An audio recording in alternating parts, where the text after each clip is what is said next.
Hey everyone, my name is Michael. I own 2 arcade bars in Salt Lake City.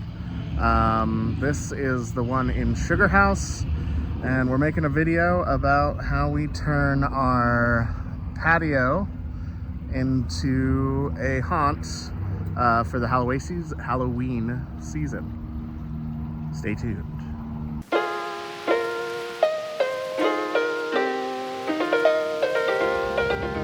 So this is our back parking lot of our bar. We're a full-service arcade bar in Salt Lake City, and every year we turn our patio into a haunt. I think we have some cool tips for how you guys can use your existing structure in your houses to do a little haunted walkthrough, or spook alley as some people call it. So this is our back patio. In the summer, obviously, it's just a patio where people hang out to drink and have fun. Then if you come through here, you've got our Haunt the World. This is the second year using this, so some of the stuff is the paint's flaking. Probably next year we'll repaint all this stuff. And then the concept of the haunt is that you're going on a journey to the afterlife party, and you'll see the afterlife party at the end here. First off, the structure is probably the best thing to talk about right away. So as you can see, we have this fence structure to encase our patio. The way we go about making, we have 4 different sections in our haunt. The way we go about doing that is by using this pop-up tent. What's the size? This is a 10 by 20 pop-up tent. It was about $200 on Amazon. It has worked great. It makes a lot of things super easy. We'll get into it later. But we use essentially the existing walls of our patio fence and the pop-up tent to make 4 different sections of the haunt.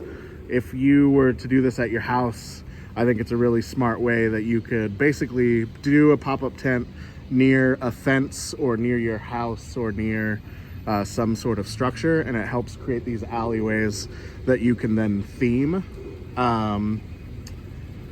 So let's get started. This year, the first section of the haunt is swamp themed, and you will see the at night walkthrough later. But first thing that we DIY'd was this guy right here. It's a rope bridge. It gives the effect that you're walking across a rope bridge, and what it is just cedar plank cut in half with sponges glued to the bottom side of it, and then you tie this planks together with rope.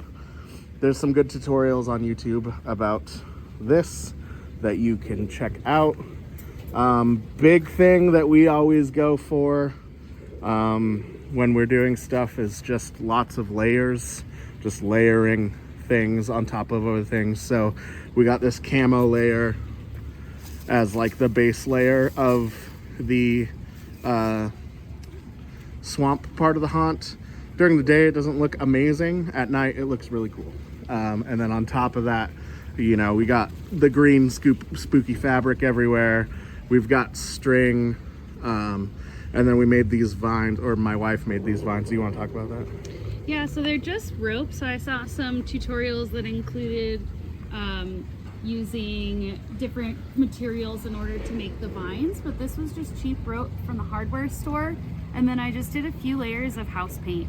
So it was really fast, really easy, easier than some of the other methods I saw online that made some pretty cool rope that's pretty posable because it's a little bit stiff and it sort of keeps its shape.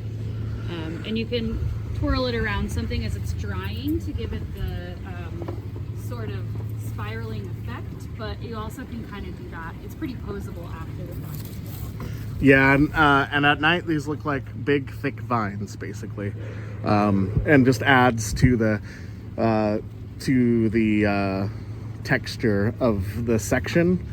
We also have these planters that we use in our bar with you know, dead grass now that it's fall, which was huge in adding space. We also use step pads on our animatronics, so narrowing where people can walk is helpful for getting your animatronics to trigger. And this is something you're gonna kind of adjust those step pads over the season, yeah, the step pad. So the idea here was you're on unstable footing that people don't expect, so they look down at their feet, and then you hit the stomp pad for Desmodius, and he gives you a nice little jump scare. This guy scared a lot of people this year because they were looking at their feet, and then he's right here, and he's in very plain sight while you're walking, but you don't think about him because you're thinking about your feet, and then he jump scares you. So, and then he is not an outdoor.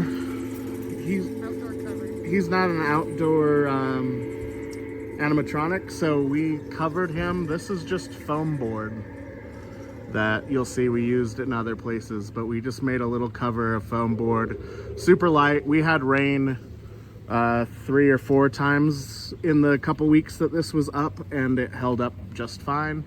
For some structure, we zip tied a pole into the tent structure so that then we were able to hang things like and even run, you know, extension cord and stuff along this, and then you're able to run stuff back and forth and make people duck and all of that good stuff. So coming around the corner here, again, talking about narrowing the path. This looks really obvious during the day, but at night you're not going to see it. But we had this planter we had these 2 planters narrow the path, and it basically ensures that when people walk through, they're going to hit this step pad, which triggers this spider. His web's looking a little janky right now, but this guy, another good thing about him is at night you basically can't see him at all, so he kind of jumps out of nowhere and gets people. So that's section 1. Section 2, we're going into our clown room section. This is just for something inexpensive to make your dividers. This is just like landscaping fabric that's painted. That's been really useful because you can get a huge roll and it lasts a long time, and you can paint it, cut it, whatever you need to also, speaking of layers, all of this is just, you can get big rolls of construction plastic at Home Depot, and the whole exterior of the haunt the walls are made out of this stuff. You'll see that everywhere. It's good because it's black, so it kind of just disappears at night. But this wind protection for the decorations. Yeah, you want some windbreak, but then also in the plastic, you'll want you cut some of these slats. Where are we? There we are. Cut some slats for the wind when it is windy, so that there is some windbreak. But these faux walls made out of just construction plastic, you can get huge rolls of it. And this is used from last year, so and I'm sure we can reuse it again another year. So at least. So I definitely keep your stuff because it does last. It's thick plastic. That's why it's nice to use the thicker plastic, because you can save it for the next year. The trash bags are honestly kind of thin, and it would take a ton of them. But this stuff is really thick. We can punch holes through it. We zip tie through it, and this stuff stands up. We're in Salt Lake City, Utah, so the weather is not necessarily, it's not California. It's not like the weather is perfect all the time.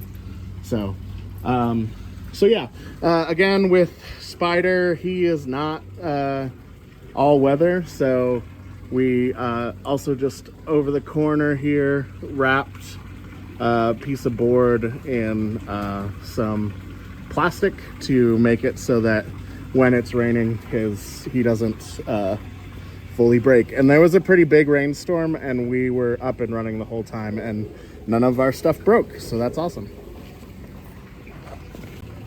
Okay, we're now entering the clown room.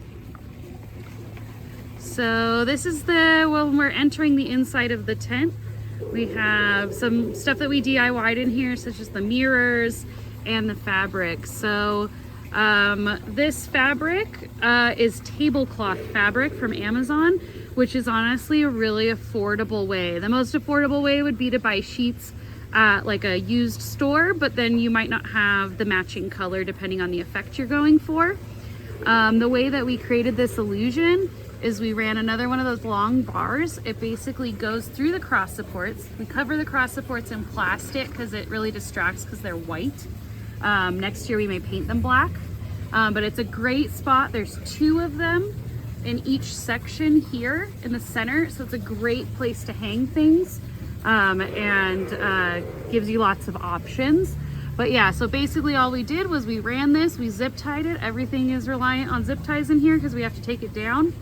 And we just rolled it around, and then we just ran a string, so you can see the string here, ran a string along, and then it just hangs down, so you have some control over how billowy. And then again, we just have him hanging. I wanted him to be near the mirror here so people could take pictures. So if you look up in here, I just ran this pole across and across to here so that I had another place to hang. And this kind of illusion is nice because then you do have a lot of options of where to hang things. So we did make these mirrors. There's some tutorials online that we got inspiration from, and then we kind of just, took a few of those and mashed them together into how we wanted to do it. We'll also make a video on how we made them. This is that purple insulation foam. You can see a little bit of the panther right there. But all I did was scratch these, and then I gave them some knots and then painted them. And it's quite convincing looking, especially in the dark, but they're super lightweight. The actual mirror is just a roll of mirror film, and you really want this to be as smooth a surface as possible, because if it is rough, you will really see it. So you can already see a little distortion, which is fine, but if the actual whatever you're gluing to is rough, you're gonna see that. So this is poster board, which is what we did, and then you just alter it. We did foam core, right? Yes, foam core, that's correct. Yeah, so foam core, and then we just bent it to create the illusion. But yeah, we'll go more detail of that. These are just some decorations. Yeah, we're gonna do a separate tutorial on the mirrors because they turned out awesome. Yeah, and they're super light, so easy to store. It was a 2-day project. Yeah, it was pretty easy. And then here's our clown from Spirit. Strobe light on him. This was just an inexpensive light from Home Depot that had a strobe setting. So we just put that one in, and it really gives a super cool effect. We weren't really sure how we were gonna do that, but then this really made him creepy. All right, I had to unplug the clown because he wouldn't stop talking. He is on an IR sensor. We couldn't get the step pad thing to work with him, but it honestly works really great. I was surprised that even with the strobe light, it didn't mess with him. He triggers really well and is awesome. But before we move on to the next room, I just wanted to quickly talk about the tent structure. So you can see these crossbars that Katie was talking about that are white and stand out. I don't know if it's possible, but if I could go back in time and buy one that had a black frame instead of a white frame, I definitely would have spent probably an extra $100 doing that. Because you do end up having to wrap these. It takes some time to make them disappear during the haunt. Then the other thing is we're inside the tent. Obviously, you can see up to the top of the tent there. We build a wall in the center because this structure that you can see here on the outside also goes through the center of the haunt. And at the end, there's a door to the next section. But before the end, we make this 2-panel wall, and we do it by just hanging that same construction plastic in between and then weighing the center down with something. This year we used those planters that you saw earlier just because we had them, but last year we used cinder block just to weigh down the center. But you can make a center wall basically for 2/3 of the tent, and then the last 1/3 of the tent becomes your door into your next section, which our next section this year this is like a nuclear fallout, post-apocalyptic situation. Katie just made this nuclear silo there. You can see how well this stuff glows. Basically, we spray painted whatever graffiti texture with construction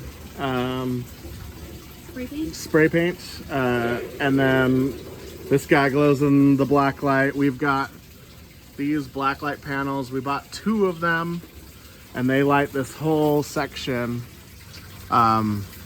These we got on Amazon, also pretty cheap. We got those last year, so might not be able to find a link, but I'm sure you can find it.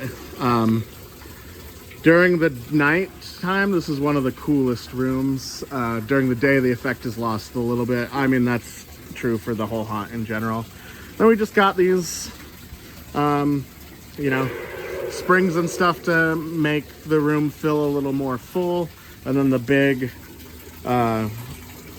thing in here is the puking skeleton. This is a super simple build. It is literally just highlighter, the insides of highlighters, water, and a water pump, and a Home Depot skeleton. And that's, you know, that's it. That's all she is. And this was a favorite of the haunt this year. Everyone was talking about this. Also, just so you know how we run our power, we basically, in that middle section of the wall, because this is a bar and we need our employees to be able to turn the haunt on easily, in the middle section of the tent, we have this power strip, and we have another one over here. So essentially you turn on this whole tented area by hitting 2 switches on a power strip. These biohazard bags are just cool texture. They don't glow the way we wanted them to, but it was still a cool effect. So yeah, looking back, you can kind of see the effect. There is, later in the video, we're gonna do a night walkthrough and you'll get to see more of how things look. Our last jump scare is this guy.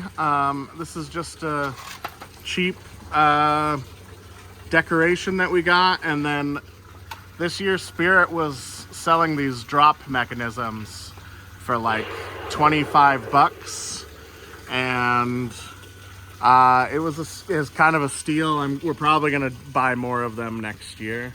And then the last section is our afterlife party. This is kind of just like you're hanging at a bar, but the bar is also a graveyard. The big thing to talk about here is our lightning effect. Hold, please. There it is. So we have this system. Basically, we have a CD player on repeat playing the sounds of thunder. And then this box is lightning, what's it called? Perfect Storm 2.0. Essentially, you plug your LED light into the box, and the box actuates lightning flashes based on sound that it's picking up, and you can adjust how sensitive it is. This, we kind of, as you saw, we just covered in plastic to protect it from the rain, but we are also under stairs. But this stuff definitely isn't all weather. And all we had to do, you know, haunts, it's really easy to hide stuff like this. You just cover it in a black tablecloth, Yeah, and no one again, knows it's there. everything is plugged into this. And then there's our Power strip. third power strip. So the whole haunt, everything inside and outside, is on 3 power strips, which was, you know, important again because our staff is busy doing their actual job. They don't want to fuss with power strips. So yeah, and then here's our little here's our bartender doing his thing, and you know, that's the end of the haunt. We built this wall out of, essentially there's a handrail.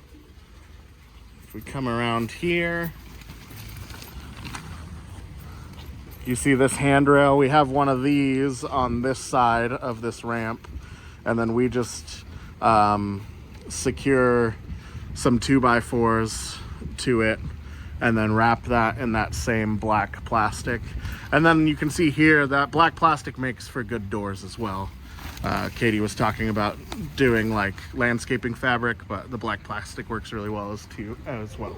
Yeah, and the importance of zip ties in this design cannot be overstated. We use it for everything because we got to take this down, and we're busy too, so we got to be able to take it down and put it up quickly. So we use a lot of zip ties to secure things. This is just PVC, so one side goes into being zip tied to that 2x4, the other side goes inside the tent. And so basically all the ways you can attach to the structure of that tent to create your walls or create your entrances is really important, and is to be considered because it is really useful to have those crossbars that you can connect to at any point wherever it exists. Well, and if you've done a haunt before, you know a lot of it is just like building the structure of the maze or the walkthrough, and rather than spending days putting together PVC Panels, pipes and 2x4s. structures and 2x4s, is like use what already exists. You know, we already had this existing thing. You could use the fence in your yard. You know, obviously the side of our building becomes a hallway.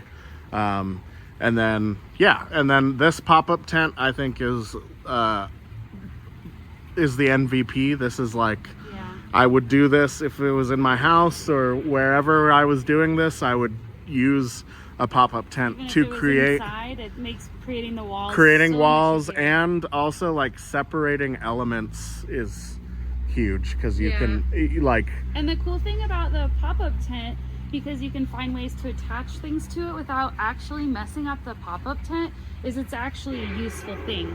Whereas if you make 2x4 walls, which you still may need to do depending on your haunt and the location, you actually could take this for a barbecue or use it for something else. So it isn't a one-time use thing. It packs up really easy. It usually has a natural place in your home to store it, versus like creating large walls that then you have to store, which might be a little bit more awkward. So it folds down really nice. It wasn't expensive. I think it's probably less expensive than what you'd spend on the wood and the plastic or fabric that you use. So that's definitely a big benefit. Right, because if you think about the tent provides 1, 2, 3, 4 walls, plus you build one inside, and it's like, okay, we hang some plastic, and we have 1, 2, 3, 4, 5, 6 walls just for the tent existing that are if you had integral. 2 of these, you could make a huge haunted house with just Right. 2 of these. Which is something we're thinking about, possibly getting another pop-up tent, and then you could make 4 more sections, or at least 3 more sections. Or for us, because of the weather, you could have everything inside, because it limits what we can do outside. It has to be able to withstand rain and sometimes snow. Yeah. So if you're in a less hospitable place, it is nice to have things inside. A couple of things as we tear down here. You can see the structure of the tent better now as we take things down. So you can easily, with these crossbars, hang stuff off the crossbars, or if you wanted a straight line, you can run a rope like we did across to hang things from. And then, so this center section is just those same crossbars. Like this goes across the middle. And so we take that same construction plastic, hang it over to make a wall, and then weigh it down on the bottom. And then this is where the door was. You can, you see there's this section, so there's 3 of these sections. 2 of them we used for a wall, 1 becomes a door, and then that separates like the clown room from the disaster room.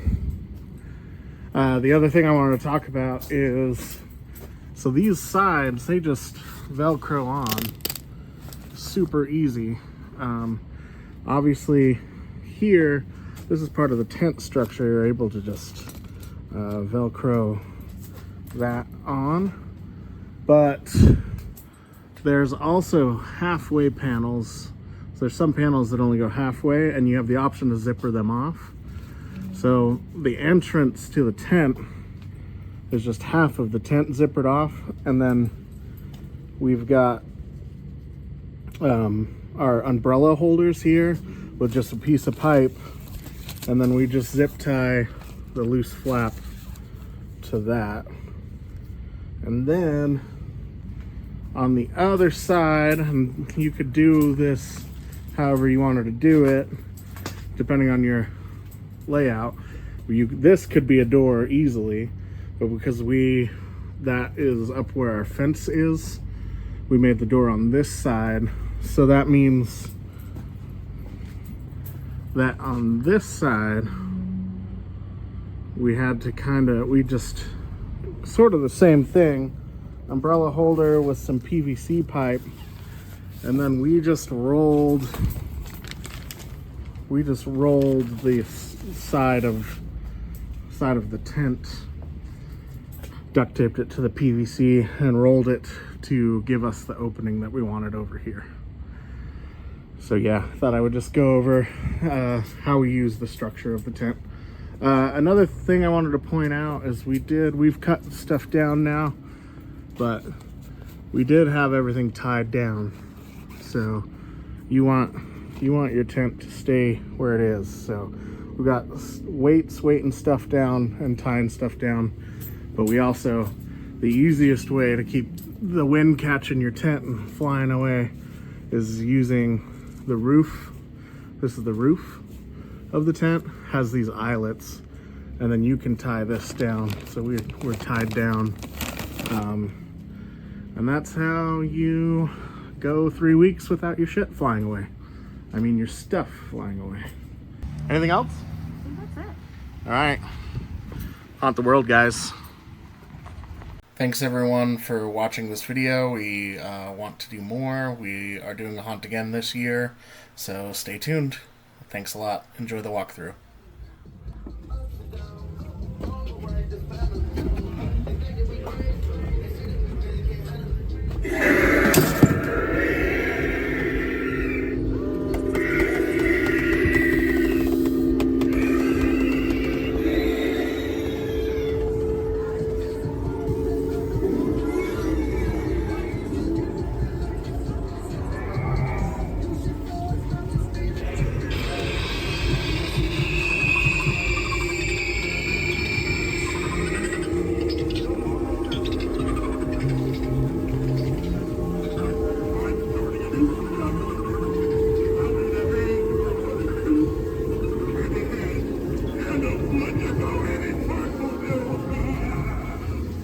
Funhouse mirrors.